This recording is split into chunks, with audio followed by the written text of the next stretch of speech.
Westinghouse Broadcasting Company brings you The Sound of War, the actual sound record of World War II.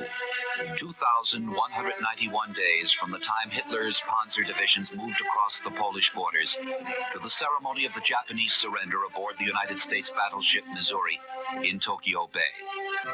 World War II, the most terrible period of death and destruction in the long history of man.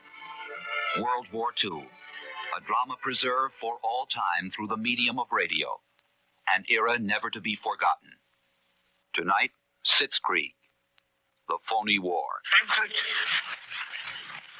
War und ist eine deutsche Stadt. Danzig was and is a German city. Alle diese Gebiete verdanken.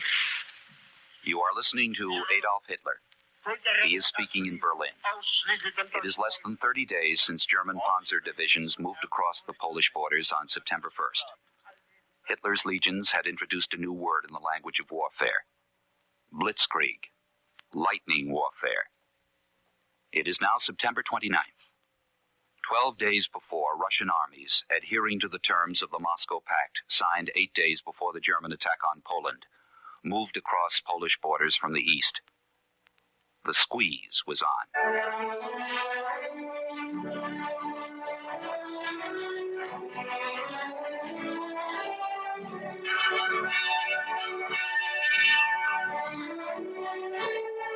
Poland was gone. Now Russia looked to the Baltic states. On the day of the signing of the Polish peace treaty, Russia forced Estonia to permit the Soviet military machine to establish bases on Estonian soil.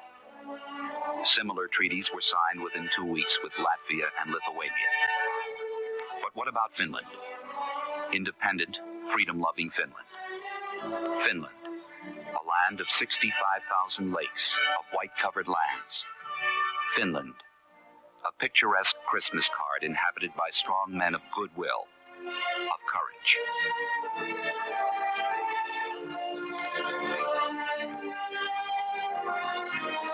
Russia, Finland was strategically situated. The great city of Leningrad was only 20 miles from the Finnish border. The Russians made demands. They wanted the Finns to relinquish territory on the Russian border near Leningrad so that the Russian bastion would be beyond effective military range of an enemy. The Finns, to preserve their peace, agreed. But Russia asked for more. They wanted to establish military bases on Finnish soil. The Finns stood firm. They would not give up their land for foreign use. The Russians demanded the Finns retire from the Russian-Finnish border. Finland refused to pull back its troops until the Russians did the same. On November 30th, Russia invaded Finland.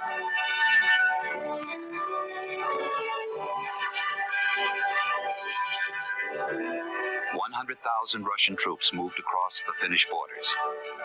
World attention moved from France, Germany, and Great Britain to the lands and waters of Finland. New names became known in every home. Helsinki, Finland's capital city.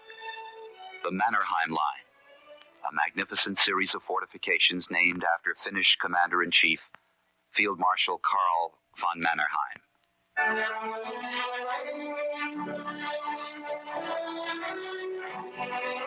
The Russians made 5 separate drives into Finnish territory.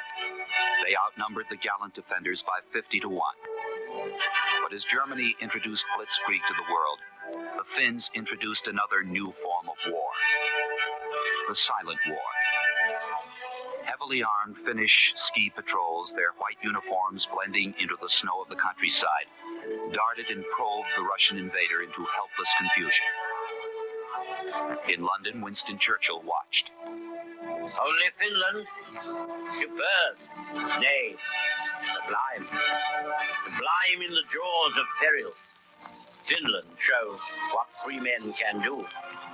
The service rendered by Finland to mankind is magnificent. They have exposed for all the world to see the military incapacity of the Red Army and of the Red Air Force. Many illusions about Soviet Russia have been dispelled in these few fierce weeks of fighting in the Arctic Circle. Everyone can see how communism rots the soul of a nation, how it makes it abject and hungry in peace, and proves it base and abominable in war.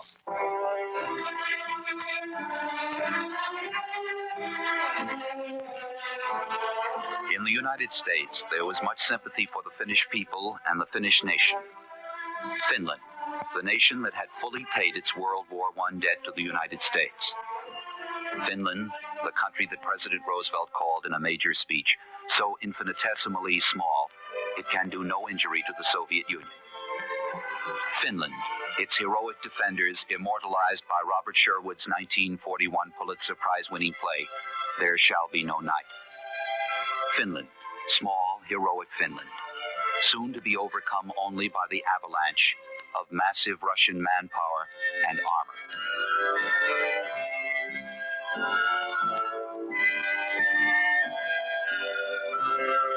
In the West, with Poland gone, there was now what historians call the Phony War. Another name entered the international language: Sitzkrieg, sit-down war, war of words, war of inaction. But in Great Britain, air raid instructions were constantly broadcast throughout the day. The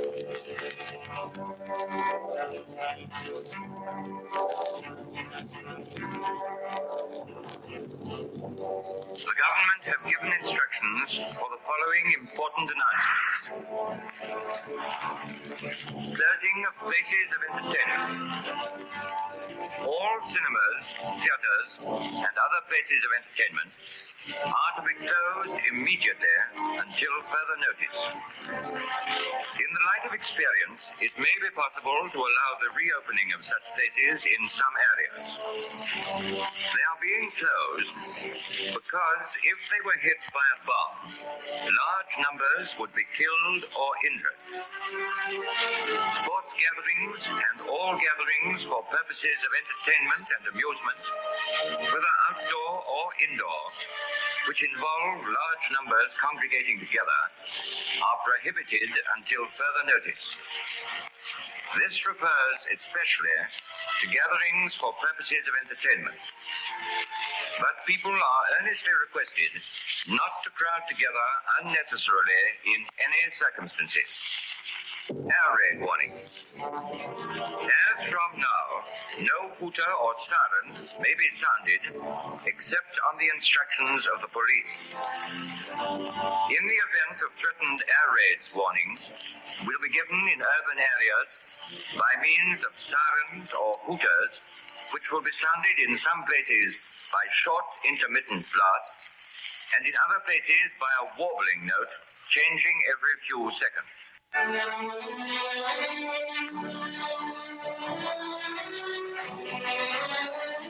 To a waiting world, the war had settled down to what they remembered wars to be. Armies settled behind fixed fortifications. In 1929, French War Minister André Maginot devised a series of fortifications of concrete and steel that would forever and for all time protect the homeland, the Maginot Line. The Germans had their own series of fortifications, the Siegfried Line. Both defenses were termed impregnable. History would later prove that both fortifications were obsolete.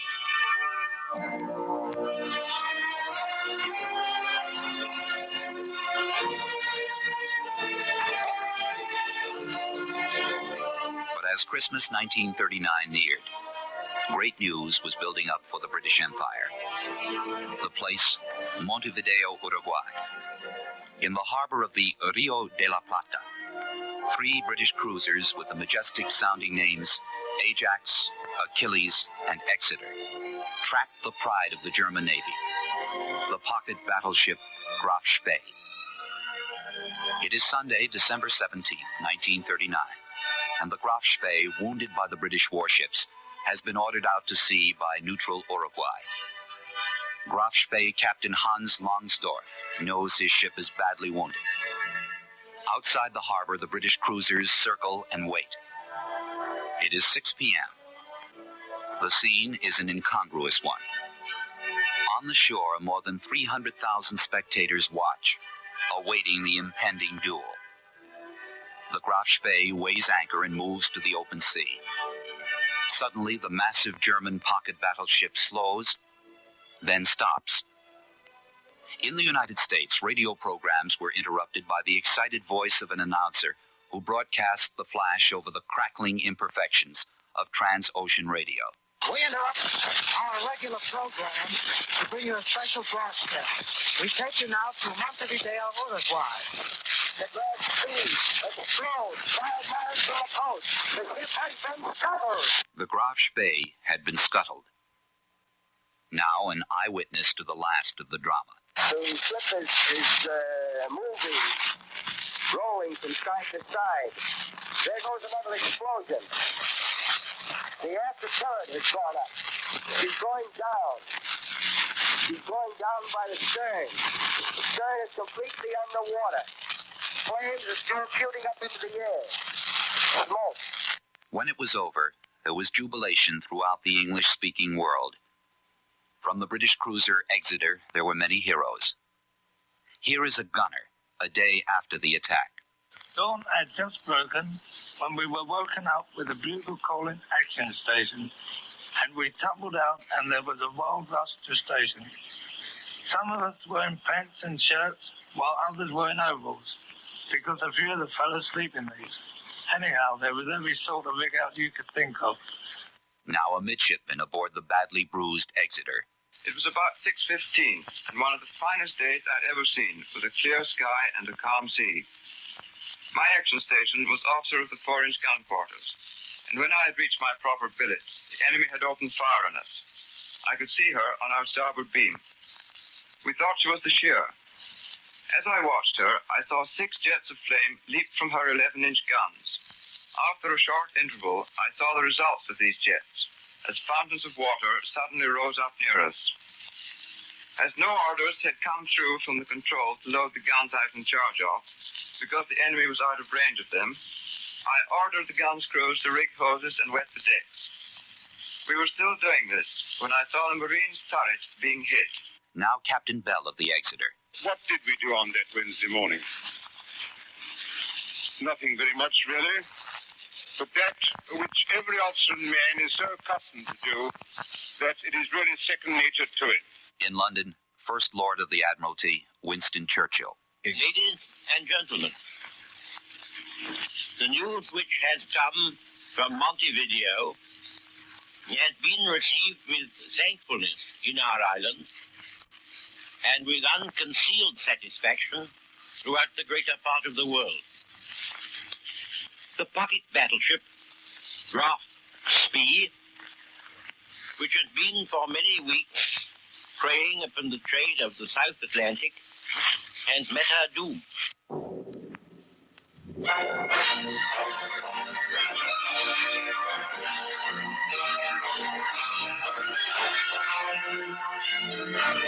The Graf Spee was dead. There was much controversy following the scuttling.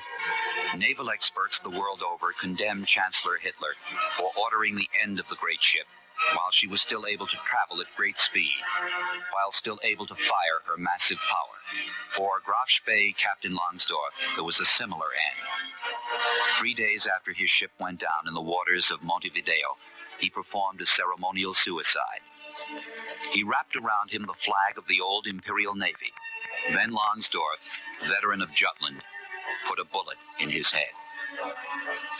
On May 5th, the final epitaph of the Graf Spee. An item from Montevideo read, "The steel of the Graf Spee today was sold for £1,000 to Senor Julio Vigilajara." The Graf Spee, dead after only 5 years of life, had cost £3.75 million to build. Now an aftermath to the sinking of the Graf Spee, which many historians believe may have brought the war more quickly to Scandinavia. The auxiliary of the Graf Spee was the German ship Altmark. Aboard the Altmark were many British merchantmen picked up after the Graf Spee had sunk their ships, some 300 men. After the Spee was scuttled, the Altmark used all her cunning to avoid capture, she moved from South American waters to the waters surrounding the Scandinavian countries, Sweden, Denmark, Norway. Finally, she moved into the territorial waters of Norway. British reconnaissance planes moved into the area. One of the pilots who spotted her said, "So I flew round her several times and saw that she was flying the Norwegian flag." Here's a report from another one of the pilots who spotted the Altmark. "My navigator was able to identify the ship immediately as the Altmark through his binoculars, though she was painted a different color from what we had been told. And I closed formation with the leader to inform him that we had sighted our quarry at last."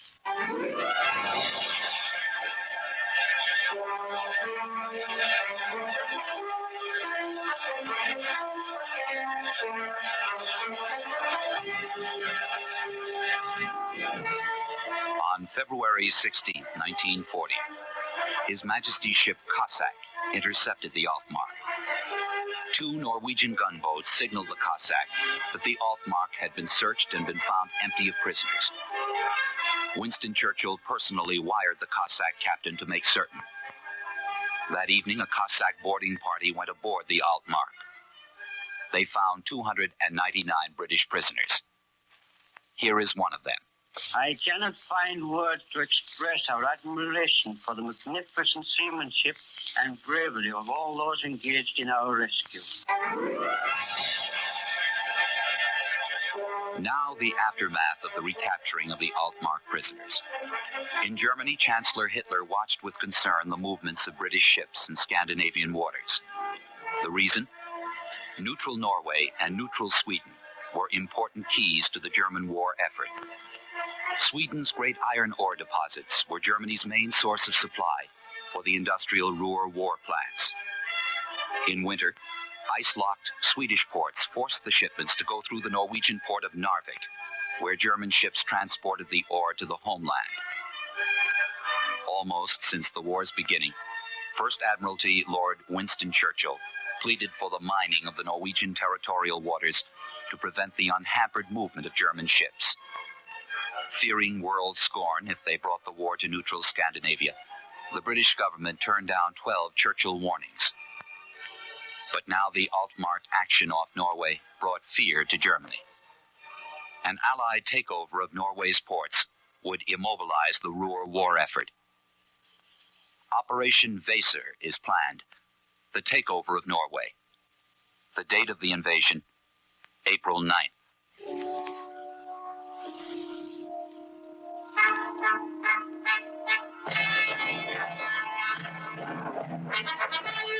Now the unbelievable.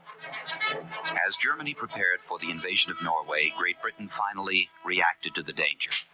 On April 8th, they mined the Norwegian territorial waters. Norway protested.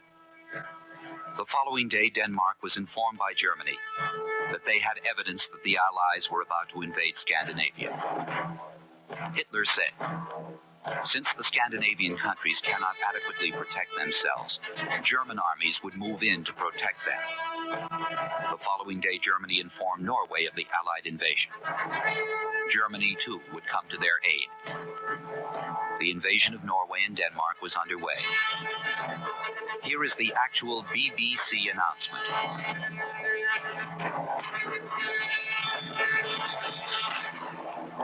This is the BBC Home Service. Here is a special news bulletin.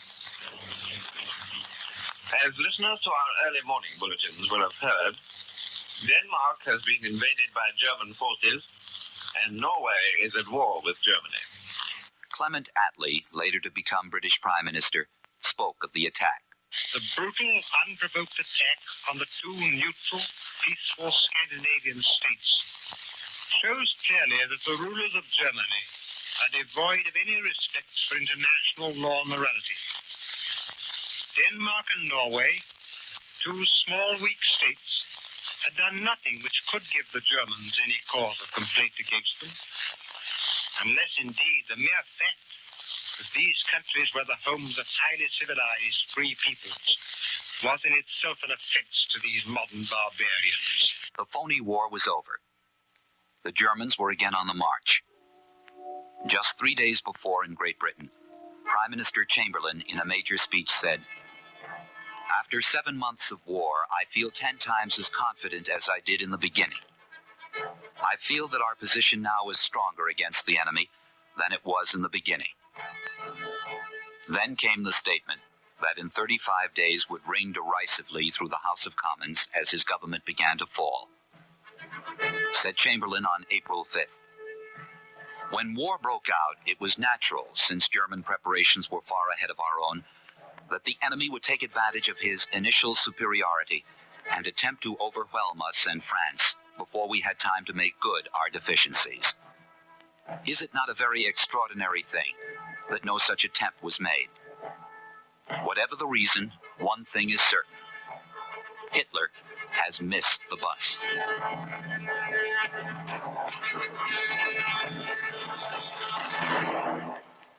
A token British expeditionary force was sent to Norway.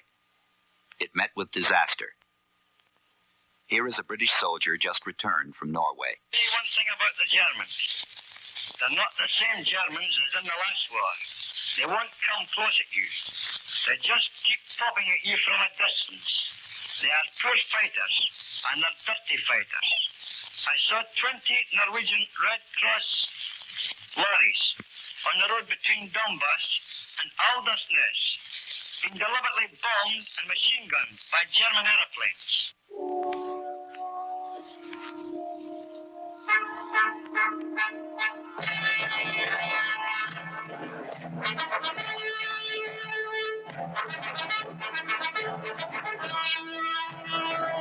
So Operation Weser was successful.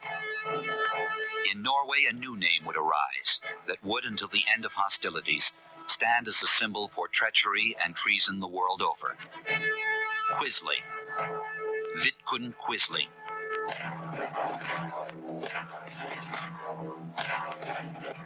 Quisling, former Minister of War, collaborator. Quisling, Prime Minister of Norway during the German occupation.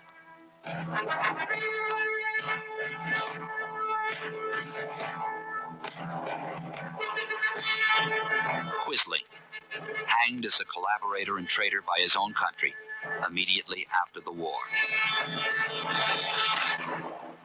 So now the Germans were on the march again. In a few short weeks, the war would explode with unequaled fury. With Operation Weser successful, the German High Command could now turn their full attention to Operation Yellow, the invasion of Belgium and the Low Countries, and simultaneously the invasion of France.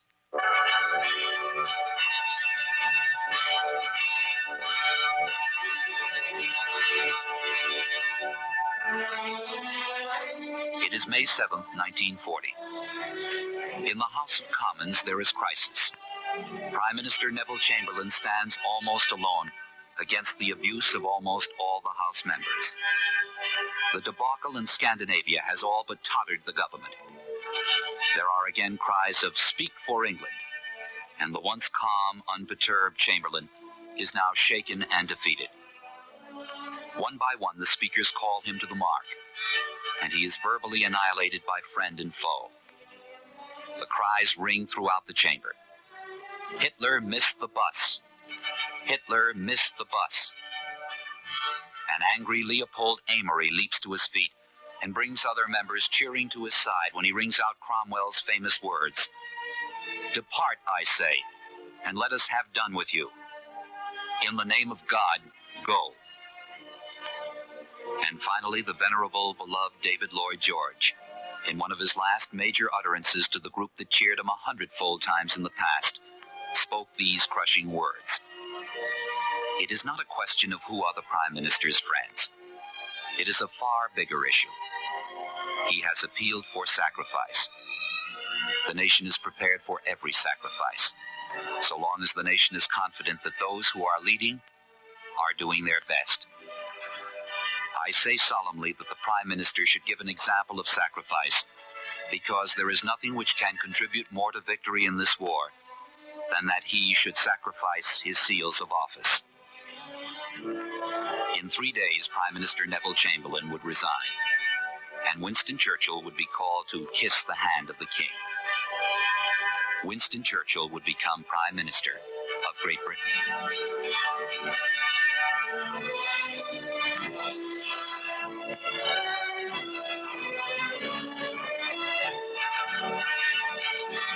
The Westinghouse Broadcasting Company has brought you the Phony War, the actual voices and sounds of the most dramatic and tragic era of the century. This program was written, produced, and directed by Bud Greenspan. My name is David Perry.